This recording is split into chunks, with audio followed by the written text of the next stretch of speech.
unload Zion and start all over. He's actually missed more games than he's played in his NBA career, which is incredible for a young guy. If I want to win, I might have to just blow this whole thing up.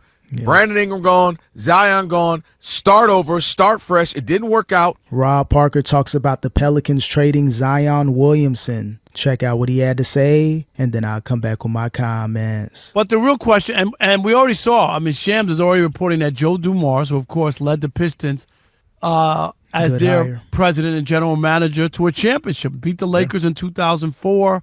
Had a great run, about 5-6 years. Run, yeah. No, it was definitely a run, and they went to the. Was it 6 years? They went to the Conference Finals. Eastern Conference Final, and they went back to back to the 04-05 championship. Lost in 7 games to the Spurs. The next year, real team. No, that was a real team, and he put that together. Yeah. He really did. Yeah. But anyway, so it's not official or anything, but that's the talk that he's the leading candidate. Yep. And Joe is from New Orleans. So that would be coming home for him. He works for the league now. But just imagine if it's Joe Dumars or anybody and you're taking over that job as the general manager. Your big task, Kelvin, is what do? Do you keep Zion and build around him, or do you unload Zion and start all over? Got to get rid of him. I mean, that to me, you have to take a look at both. And I got to be honest, and we've talked about him before. When he plays, unstoppable. He's actually missed more games than he's played in his NBA career, which is incredible for a young guy. But he has. Yeah, if you're the Pelicans, now that you got Joe Dumars pretty much, running the ship, got to get rid of Zion Williamson. He still has 3 years left on his contract, going to be making anywhere between 38 to 40+ million over the next 3 years. Can you get at least a first-round pick involving that trade for Zion? It's going to be tough, but I think teams may take a chance with Zion. You got a Kevin Durant out there that's looking to get away from the Phoenix Suns mutually. He's going to be making anywhere between 55 and 58 million. So do you pair Zion up with CJ McCollum and maybe another player to the Suns for Kevin Durant? See if you can get a first-round pick or whatever picks they may have. See what you can do. Maybe add a third team in there. But if you're Joe Dumars and this new leadership, got to get rid of Zion. It's the best thing to do for the franchise. If I'm in charge, I'm Ziggy and Zion the way Dallas sent Luka packing.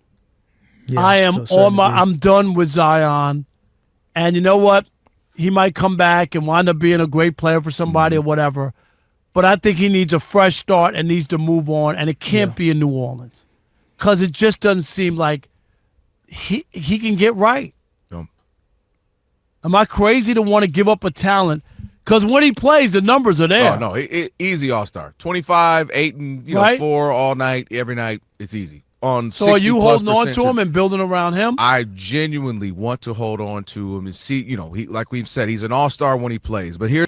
Yeah, the thing is with Zion, even though he's young, I don't even think he's 25 yet. But still, it's different than the Luka situation. Luka, he had some injuries here and there, but he's going to play. Even though you can question his health, what he's putting into his body, the weight up and down fluctuating, it's not affecting Luka's game. His game isn't built around athleticism. A majority of Zion Williamson's game is built around his athleticism, being able to jump out the gym, having those weight issues that's going to affect Zion more than it is Luka. So, yeah, both all-star level talent, but Luka's on another level when it comes to Zion Williamson as far as where he's at in the NBA. So, yeah, it would be a major trade, but it won't be as shocking as the Mavs trade in Luka. All in all, yeah, you got to get rid of Zion if you're Joe Dumars in that Pelicans front office. Here's the trouble. As a general manager, potentially Joe Dumars will have to wait and see. I have to be also Miss Cleo. I got to be a prophet. I got to look ahead. I got to be able to prognosticate on what is about to happen. And sometimes in order to look in the future, all I got to do is look in the past. And when I start to look in the past with Zion, well, here's the problem, Rob. Rookie year, 24 games. Yeah. Second year, all right, 61, which is still low, but 61, okay, here we go. He was an all-star. Didn't play a whole year in 21-22. Comes back 22-23. All-star, but he only played 29 games, but obviously, there it is. You got 70 the next and 30 this year. You don't get healthier as you get older. Your body doesn't become more durable when you get older.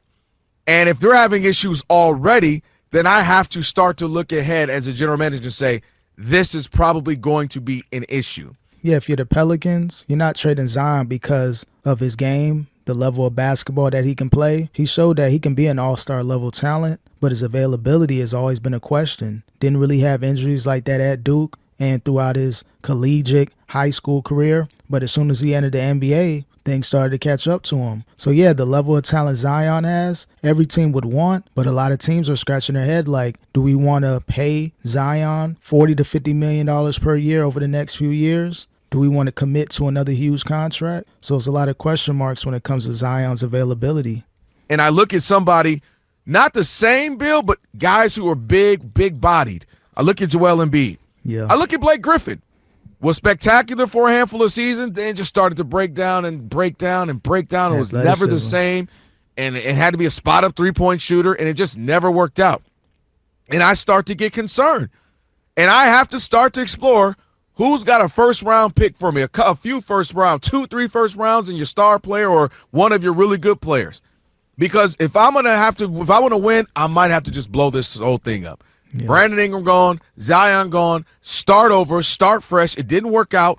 You thought you had a big three in C.J. McCollum, Brandon Ingram, and Zion. You thought you had your big three. It didn't work, and I have to absolutely start making calls. And you can't forget about DeJounte Murray, another failed experiment. So with Brandon Ingram gone and then Zion possibly leaving, I'm sure they get rid of DeJounte Murray and C.J. McCollum. Other than Jones and Murphy, those are pretty much your cornerstones of your new franchise, of the rebirth of the Pelicans. Zion has to go. How much first rounds can you get for him? I'm saying 1.5 to 2 at the most, just because of his availability and injury history. But I'm sure there's a team out there that wants an all-star level talent in a market like the Charlotte Hornets, the Utah Jazz, markets like that would love to have a Zion Williamson. Would they be willing to give up multiple first-round draft picks and match salaries with the Pelicans? What you got for me? 2 first round, 3 first rounds, and like I said, a really good player? Because I have to start building for the future. Because I can't think he's going to get healthier, Rob. Why do I think he's only going to start? Oh, now he's going to start playing. And now he's going to play 75 games. The most he's played is 70, and before that it was 61. Because what they might say, though, and the pushback would be, well, Joel Embiid started his career not playing well, and he wound up winning an MVP, right? Yeah. Okay, so there's an example. I'm just saying. No, I know, but I'm going to use that same example and say Joel Embiid has played under 50%. I think it's around like 47% of the games he was supposed to play.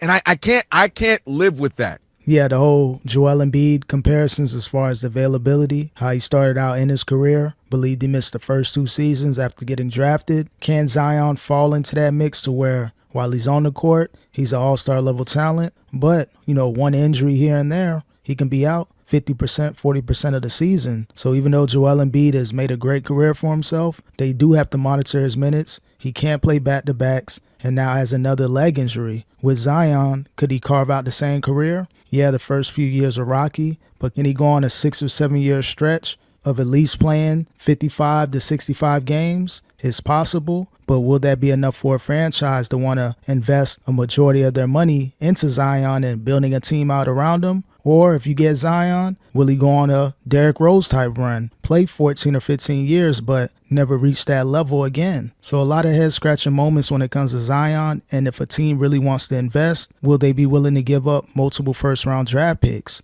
It may not be the team Zion Williamson wants to go to, but maybe he's cool with going to the Utah Jazz, going to the Suns, going to these other organizations that are kind of in rebuilding mode, but don't mind taking a Zion Williamson and building a team around him. As a GM, because it's not that you're not good, not that you're not great. I literally can't do that. Can't trust I'm him. building a team around you or a couple of guys night in, night out.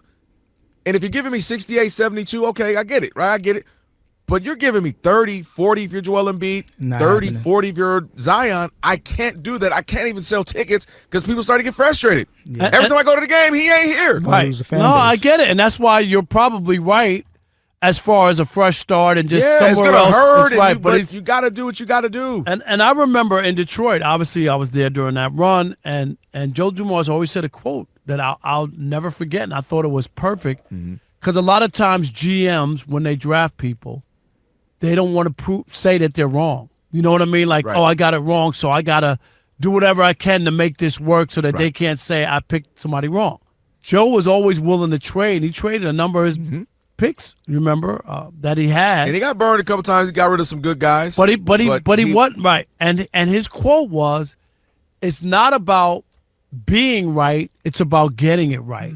Yeah, you got to get it right with Zion. There's a lot of potential trades that could be out there, but I don't think it's going to be on a major market. It's going to be on those teams I named before, like the Jazz, like the Atlanta Hawks. Throw them in the mix. Teams like that, the Hornets, to where, you know, they may win 30 to 40 games. They may make the playoffs, may not. There could be some teams that are willing to rebuild with Zion, see what you can do with them for the next 2 to 3 years, and then reevaluate him to see if he's going to get that huge contract. But right now, if you're Zion, try to stay healthy. You're on the Pelicans as of right now, but just know that you're going to be traded. Joe Dumars, he's not going to have like a Griffin-type moment. He's not going to wait 2 to 3 years at the end of your contract to see where you stand. If there's a great offer out there, I can see Zion Williamson being traded by the deadline of next season.